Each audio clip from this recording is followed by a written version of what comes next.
The United States says it is now just a matter of days before it cedes control of the UN-backed military campaign over Libya. President Obama saying he plans to hand over command to NATO. France, after days of resisting, appears now to be on board with that decision. In Libya, explosions and gunfire were reported in Tripoli overnight. A defiant Muammar Gaddafi gave his first public speech since the attacks began 5 days ago. Overnight, the sound of anti-aircraft fire and explosions rang out across the Libyan capital, Tripoli. The roar of fighter jets could also be heard above the city. Libyan state television broadcast images of Muammar Gaddafi's supporters staging demonstrations. And for the first time in days, the leader made a brief public appearance. Speaking from his compound, he pledged victory in the historic battle, denouncing what he called the unjustified aggression of crusader nations. He called on all the world's Islamic armies to participate in the fight. This footage shows damage at Tripoli's port, where international forces bombed Libyan naval facilities on Monday.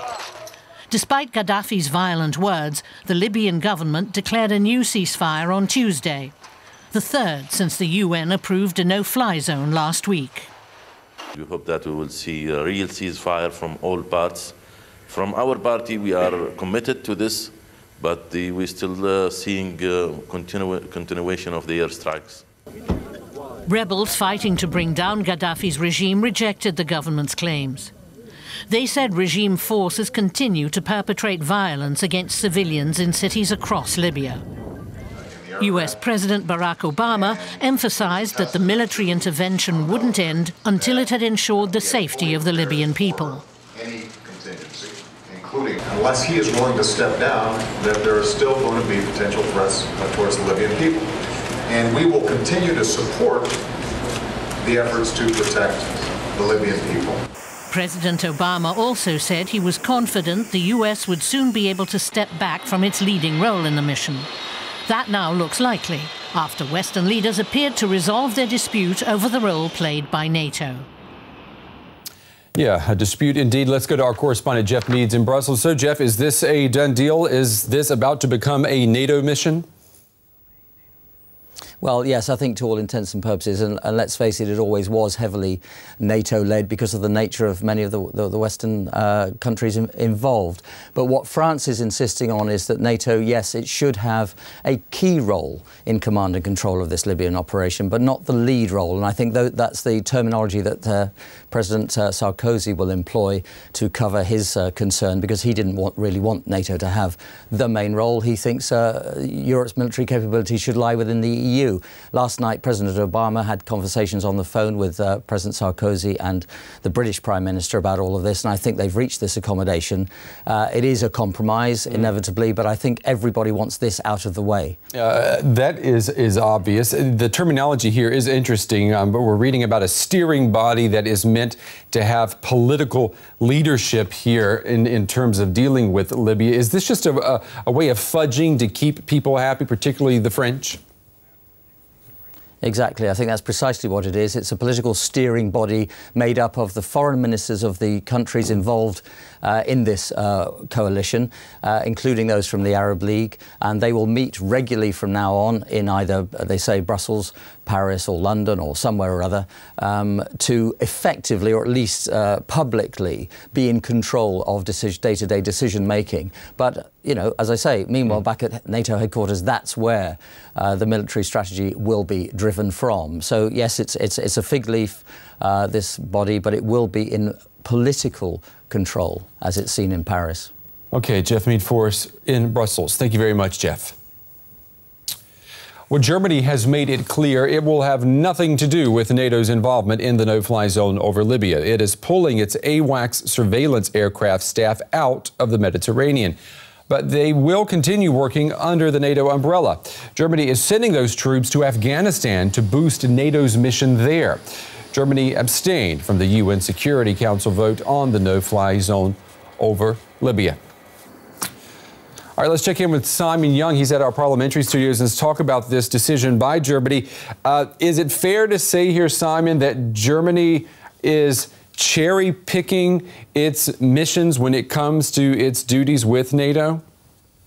Well, they're saying that they're doing what they believe in, but I would say that how they distinguish between one obligation and another is not always very clear. Just to remind you, there is already a NATO operation in the Mediterranean. It's called Active Endeavour.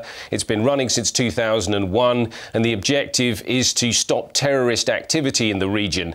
Now that's being focused against Libya. Germany is saying it needs to pull its forces out, including 4 naval vessels and the AWACS reconnaissance crews, because the German government has made it clear that it doesn't want to participate in military action against Libya. The trade-off that they can offer is to provide NATO with AWACS crews for Afghanistan. That's something NATO's been asking for anyway. And although the German government refused to provide that just a couple of months ago, they now say they believe they can get the consensus, get it through Parliament, as they're going to hurry it through this week. And of course the timing is because Germany is being criticised over its stance on Libya, and they want to show at least this level of solidarity with their NATO partners. All right, Simon Young reporting there from our parliamentary studios. Thank you very much, Simon.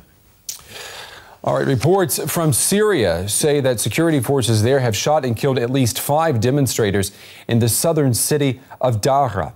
The protesters had gathered at a mosque that's been the focus of recent anti-government demonstrations, and there have been protests in Daraa for the past several days. Demonstrators there are calling for an end to corruption and one-party rule in Syria. Workers at Japan's Fukushima nuclear power plant have been told to leave. Black smoke rose above one of the reactors as workers were continuing their efforts to cool down fuel rods and restore power there. Beyond Fukushima, fears are growing about radiation levels in the food and water. The crisis at the Fukushima nuclear power plant is far from over. Radiation levels in Block 2 are reaching dangerous levels, and the temperature in Block 1 is rising. Only Block 4 seems to be under control after being cooled with seawater. All 6 reactors are now connected to the power grid, but cooling systems are still not working, and the smoke over Reactor 3 is also causing concern.